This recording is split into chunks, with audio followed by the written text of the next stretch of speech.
அண்மை செய்தியை பார்த்துக் கொண்டிருக்கிறோம். கல்வி நிறுவனங்களின் பெயர்களில் இடம்பெற்றுள்ள சாதி பெயர்களை 4 வாரங்களில் நீக்க உத்தரவானது பிறப்பிக்கப்பட்டிருக்கிறது. இந்த வழக்கு தொடர்பான முழு விவரங்களை வழங்குவதற்காக செய்தியாளர் மதியழகன் இணைப்பில் இருக்கிறார். மதியழகன், வணக்கம். வழக்கு தொடர்பான கூடுதல் விவரம் என்ன?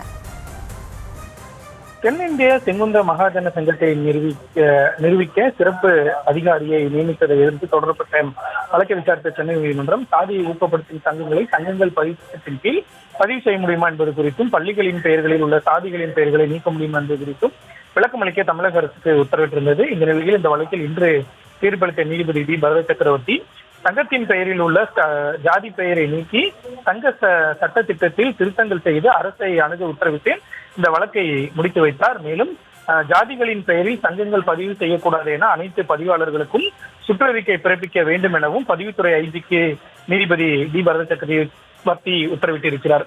சங்கங்களின் பெயரில் உள்ள ஜாதி பெயரை நீக்கி சட்ட திட்டங்களின் திருத்தம் செய்ய வேண்டும் என்றும் அவ்வாறு திருத்தம் செய்யாத சங்கங்களை சட்டவிரோதமான சங்கங்கள் என அறிவித்து அவற்றின் பதிவை ரத்து செய்ய வேண்டும் என்றும் நீதிபதி உத்தரவு பிறப்பித்திருக்கிறார்.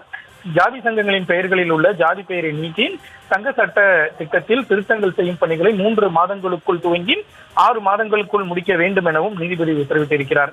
ஜாதி சங்கங்கள் நடத்தும் பள்ளி, கல்லூரி போன்ற கல்வி நிறுவனங்களில் பெயர் பலகைகளில் ஜாதி பெயர்கள் செய்ய வேண்டும் என்றும் நீதிபதி உத்தரவு பிறப்பித்திருக்கிறார். அதே போல அரசு நடத்தும் கல்லர் சீர்திருத்த பள்ளி, ஆதி திராவிடர் நலப்பள்ளி போன்ற பெயர்களை மாற்றி அரசு பள்ளி என்று பெயர் சூட்ட வேண்டும் என உத்தரவிட்டிருக்கக்கூடிய நீதிபதி பள்ளி பெயர்களில் நன்கொடையாளர்கள் பெயர் மட்டுமே இடம்பெற வேண்டும் என்றும் அவர்களின் ஜாதி பெயர் இருக்கக்கூடாது என்றும் உத்தரவு பிறப்பித்திருக்கிறார்.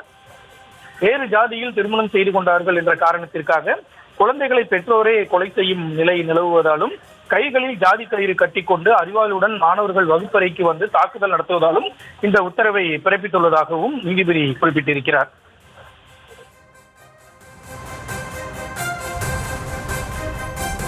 வழக்கு தொடர்பான விவரங்களுக்கு நன்றி மதியழகன்.